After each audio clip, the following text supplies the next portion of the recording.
At this point, it should be abundantly clear to anybody paying even the slightest bit of attention to the US-Mexico border that the border is not open. The border is, it's just not open. There's nothing you can point to. There's no statistic. There's no policy you can point to prove the case that the border is open under Joe Biden.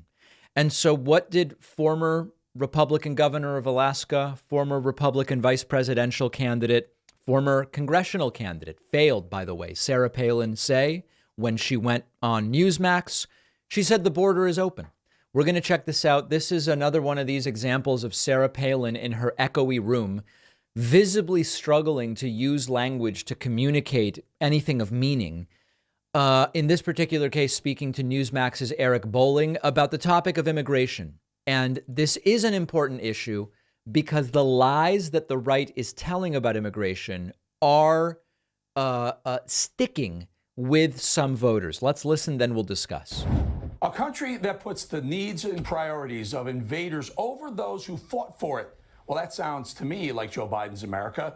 New York is booting homeless veterans, removing them from New York hotels in order to put illegal migrants into those hotels. And why?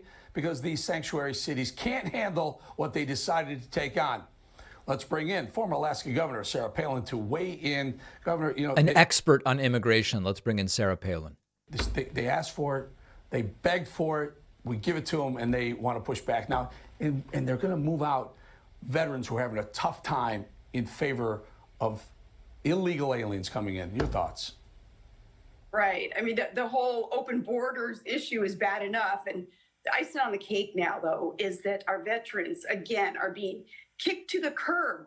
Okay, we're going to go back to it, but let's pause it there. The open border thing is bad enough. Can anyone tell me in what way the border is open? And I really want to know. I looked and I said, okay, let's look at all changes at the border from Trump to Biden. And I can't find any way in which that border is open. The Biden administration has repeatedly said the border is closed, just like Trump did. They have said people should not attempt to cross illegally, just like Trump did. The administration sent troops to the border, increased surveillance, increased technology at the border, worked with Mexico to deter migration to the United States. And importantly, since Title 42 expired, the number of people encountered trying to cross has decreased despite the fear-mongering by Republicans. I was unable to find a single way in which the border is open. It is true that the Biden administration is respecting the process when people come to the border and ask for asylum. That is the law. That is the law. And it is not a change in policy. It's possible that the Trump administration was ignoring the law, but I can't find any way in which the border is open. So if somebody knows, please tell me.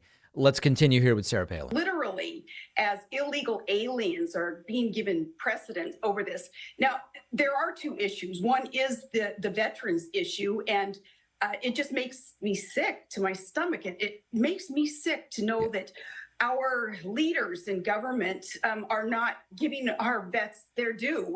We're not providing them the benefits, the promises, and that affects every aspect of most every veteran's life. This is particularly disgusting because this is the same Sarah Palin who in 2008, when she was running alongside the late Senator John McCain to be for him to be president and for her to be vice president of the United States, she defended the Bush decision to go into Iraq, which of course led to thousands of American troop deaths and subsequently tens of thousands, hundreds of thousands of injuries and psychological trauma, which then these very same Republicans were not interested in properly funding the VA and benefits for veterans. And now she has the audacity to say, oh, Biden doesn't care about veterans. Oh, okay. But also, though, the open borders.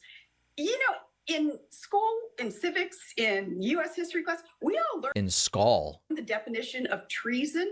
And if this isn't treason, when you consider what our leaders are doing in their aiding and abetting illegal aliens, and they're putting our safety, the security of our nation, ultimately our sovereignty, at risk. We are being destroyed by the left's open borders policies. All right. I think we've probably had enough. Find me some way in which the border is open, and I will report it tomorrow if anybody can let me know.